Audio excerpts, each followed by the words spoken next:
ইসরায়েলে বিস্তৃত পরিসরে হামলা চালাচ্ছে ইরান। দেশটির পুলিশ সদর দপ্তর ও স্যাটেলাইট যোগাযোগ কেন্দ্রে আঘাত হানার দাবি করেছে তেহরান। একই সঙ্গে ইসরায়েলি প্রধানমন্ত্রীকে ধাওয়া করে হত্যার হুমকি দিয়েছে ইরানের বিপ্লবী গার্ড বাহিনী। পাল্টা ইরানের মধ্যাঞ্চলে নতুন করে ক্ষেপণাস্ত্র হামলা চালিয়েছে ইসরায়েল। এদিকে মার্কিন প্রেসিডেন্ট ডোনাল্ড ট্রাম্প বলেছেন, ইরান যুদ্ধবিরতি চুক্তি করতে যে প্রস্তাব দিয়েছে তা গ্রহণযোগ্য নয়। সুব্রত গান জানাচ্ছেন।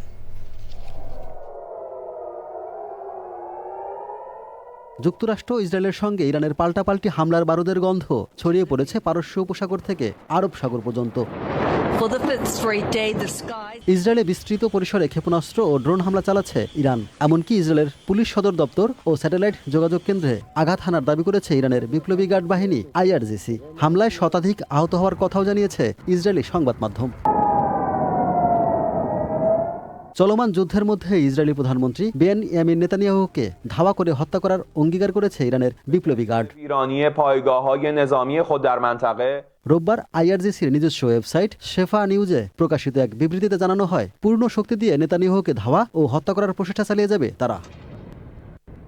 ইসরায়েলের পাশাপাশি ইরাক ও কুয়েতে অবস্থিত 3টি মার্কিন ঘাঁটি হামলার চালানোর দাবি করেছে ইরান। সংযুক্ত আরব আমিরাত, বাহরাইনের বিভিন্ন স্থাপনায় দফায় দফায় হামলা হয়েছে। আরও হামলার আশঙ্কায় সৌদি আরবে অবস্থানরত যুক্তরাষ্ট্রের নাগরিকদের বাণিজ্যিক ফ্লাইটে দ্রুত দেশ ছাড়ার জরুরি নির্দেশ দিয়েছে রিয়াদে অবস্থিত মার্কিন দূতাবাস।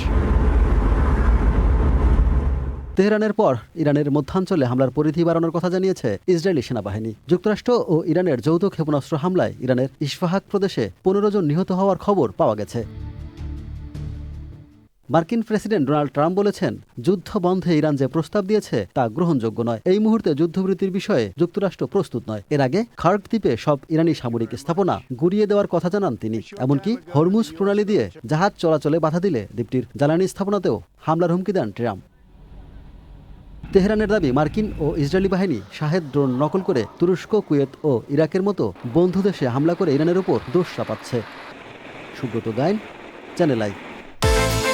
বিকাশ পেমেন্টে 10,000 টাকার বেশি অফার। শপিং চলছে তো।